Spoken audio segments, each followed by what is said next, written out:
Boa tarde, meus amores, tudo bem com vocês? Eu estou aqui para falar sobre a minha vida com Deus. Vai ser em episódios que eu vou postar lá no meu canal no YouTube. E também vai ter prévia no Stories e no meu Instagram lá no feed.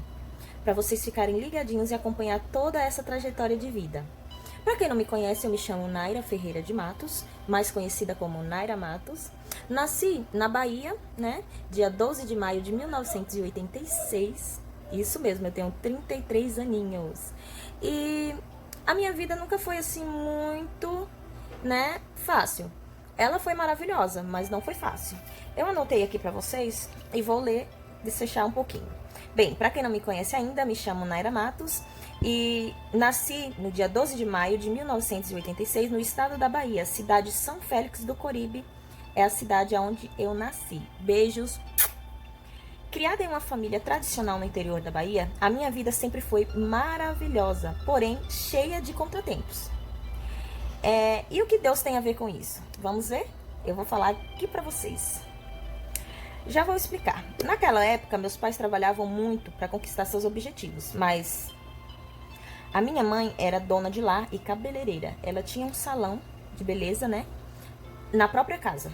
O meu pai era pedreiro, então ele pegava obras, ele viajava, ele ficava mais fora, né? Viajando, construindo casas e tudo mais. Então ele era pedreiro e a minha mãe sempre foi cabeleireira, sempre teve um negócio dela próprio em casa, né? E dona do lar. Eles trabalhavam muito para manter a família, né? Meu pai tinha um sonho de ter uma filha, mas porém teve a sorte de ter 3 filhos homens, que são os meus irmãos lindos e maravilhosos. Eles tentaram e tentaram e tentaram, porém, nada de filha menina, né? Já tinha...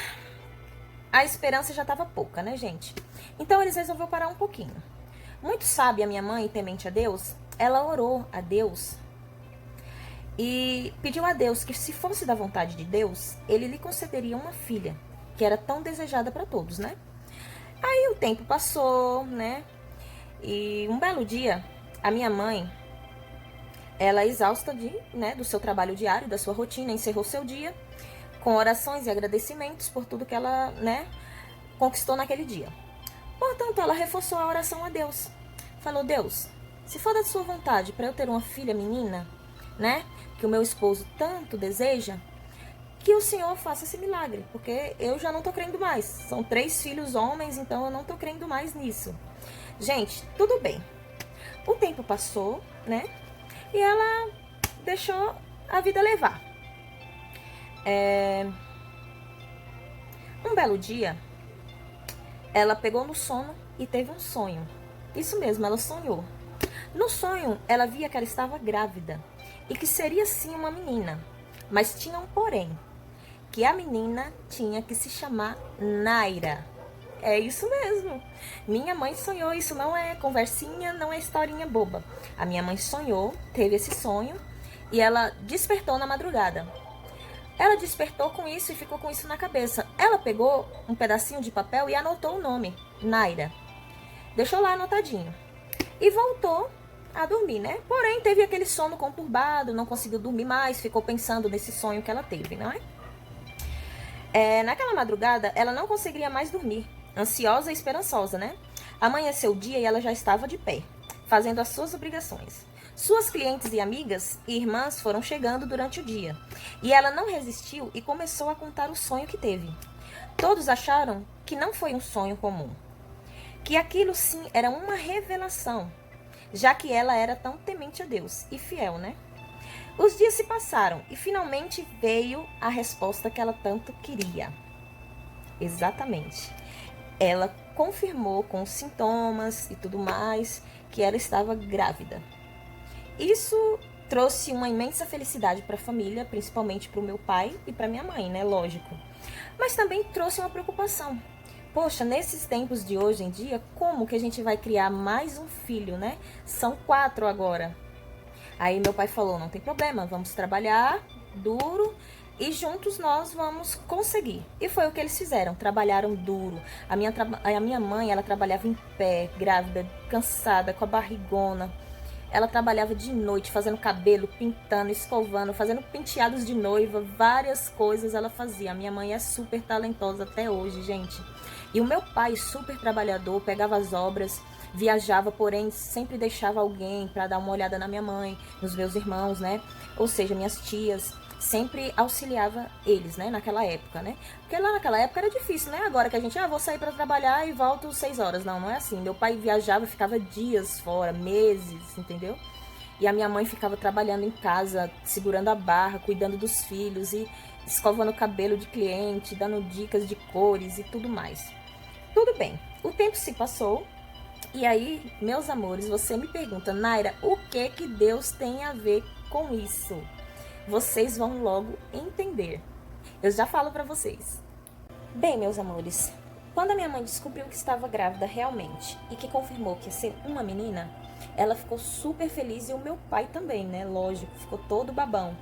Mas eles trabalharam duro, arduamente, para não faltar nada para os meus irmãos nem para minha família.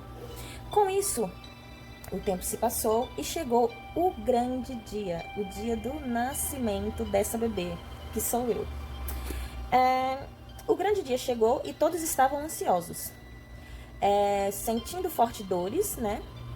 Ela soube que a bebê estava sentada, ou seja, a minha mãe sentia fortes dores e não conseguia ter. Por quê? Naquela época não tinha todos esses exames que tem hoje, que é rapidão, você sabe tudo que você tem, né? Não. Lá naquela época era meio difícil. Então a minha mãe descobriu que eu estava sentada na hora do parto. Ela sentia muita dor e não conseguia. Então eu estava sentada, né? E teve que fazer uma cesariana na minha mãe. A minha mãe nunca tinha feito cirurgia na vida dela. Então ela ficou super ansiosa, né? Assim, eu fui a única filha que nasci cesariana, porque eu estava sentada. E não teve jeito, nem condições nenhuma de fazer eu mudar aquela posição. Então os médicos se reuniram e falaram, conversaram com a família e falou, vamos ter que fazer cesariana, porque o tempo está passando e a bebê está aí. Ela está sofrendo, né? E a sua esposa também. Meu pai concordou e minha mãe também e foram fazer aquele parto cesariano. A bebê, né, Naira, que sou eu, veio ao mundo linda, porém muito diferente dos bebês tradicionais. Por que, Naira, você fala isso? Vocês logo vão ver. Eu vou postar pra vocês. Eu nasci com o meu cabelo colorido. Isso mesmo. Eu era assim, do tamanho de uma bonequinha, bem pequena mesmo, um palmo. Eu cabia na palma da mão do meu pai, pra você ter ideia. Eu era uma bebê minúscula e com o cabelo colorido. O meu cabelo era branco, era preto, era meio avermelhado. E todo mundo ficou encantado com aquilo. Falou, gente, eu nunca vi um bebê nascer com cabelo colorido. É a primeira vez. Naira, o que Deus tem a ver com isso? Gente, calma que tá chegando. Calma que eu vou contar pra vocês. Nisso, com todo esse alvoroço, nossa, a bebê tem um cabelo colorido, nossa, a bebê é do tamanho de uma mão, ela cabe na palma da mão certinho, todo mundo fica alvoroçado, o hospital parou, todo mundo foi ver a bebê que nasceu com cabelo colorido. A minha mãe fala assim pra mim que o meu cabelo parecia cabelinho de cocá. Não sei se vocês sabem o que é cocá, é uma ave que tem na Bahia, que ela, a peninha dela é toda coloridinha, de branco e preto, assim, toda chamuscadinha, meu cabelo era daquele jeito. Então, isso aconteceu um alvoroço. Todo mundo queria me pegar no colo, todo mundo queria ver aquela bebê. E a bebê era minúscula, uma bebezinha linda, pequenininha, que era eu, né, gente? Que sou linda até hoje. Mas esse desfecho eu vou falar durante todas as estrofes que eu vou postar. Os episódios no meu canal no YouTube. Então vocês fiquem ligadinhos para ver o final dessa história. Gente, nisso, no alvoroço do todo mundo querendo me ver, querendo me pegar, que bebê é essa e tal, aconteceu uma coisa muito triste mesmo. Como eles demoraram... Pois é, pessoal, durante aquele alvoroço todo que teve, a bebê que nasceu com os cabelos coloridos e super minúscula, aconteceu uma coisa bem triste. Eles demoraram para me tirar da barriga da minha mãe, por causa que eu estava na posição sentada, né? Teve que fazer cesárea. Então eu engoli aquele líquido, né? Que fica na barriga. Então eu fiquei com insuficiência respiratória. Os médicos me levaram imediatamente para a sala de pronto-socorro, onde eu fiquei internada na UTI. Eu tinha acabado de nascer e já nessa situação, minha mãe não pôde ficar comigo, né? E para acabar de completar, teve uma história mais triste ainda, que nesse alvoroço todo que aconteceu, sabe o que aconteceu, gente? O médico costurou a luva que estava na mão dele, ele costurou dentro da barriga da minha mãe. Imagina só o sofrimento que a minha mãe teve. Costurou a luva dentro dela, sem saber de nada. Ou, não sei, né? Na época, quem vai saber, né? E a minha mãe ficou com aquilo. Os dias se passaram e a minha mãe não se recuperou. Sentia fortes dores e eu na UTI ainda, né? Sendo cuidada pelas minhas tias, alimentada pelo pessoal as enfermeiras e muito mais, né? Todo mundo queria me ver, todo mundo queria saber da bebê que nasceu com cabelo colorido, que não sei o quê. E a minha mãe naquele sofrimento, com dor. Mas essa história eu vou contar no próximo capítulo, tá bom? A gente para por aqui e vocês fiquem ligadinhos que vai ter o desfecho desse capítulo, que o médico costurou a luva dentro da minha mãe. Vocês imaginam o que é isso? Eu vou contar pra vocês. Fiquem ligadinhos e obrigada por estar me seguindo, obrigada por estar ouvindo os meus áudios, as minhas bobagens, e eu quero dividir esse momento com você. E você vai entender o agir de Deus na minha vida, na vida da minha família e principalmente na vida da minha mãe. Eu espero que vocês vejam o próximo capítulo que sairá em breve. Estou ansiosa para contar essa história para vocês. Beijos e até lá!